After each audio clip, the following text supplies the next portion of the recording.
أعوذ بالله من الشيطان الرجيم. بسم الله الرحمن الرحيم. الرحمن علم القرآن خلق الإنسان علمه البيان الشمس والقمر بحسبان والنجم والشجر يسجدان والسماء رفعناها بميزان ألا تطغوا في الميزان وأقيموا الوزن بالقسط ولا تخسروا الميزان والأرض وضعها للأنام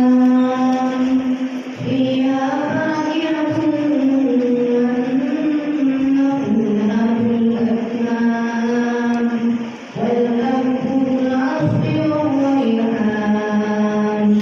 فبأي آلاء ربكما تكذبان خلق الإنسان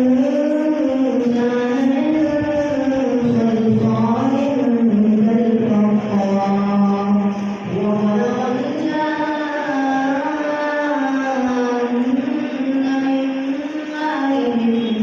من نار فبأي آلاء ربكما تكذبان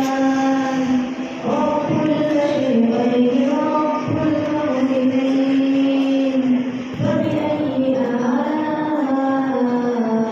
ربكما تكذبان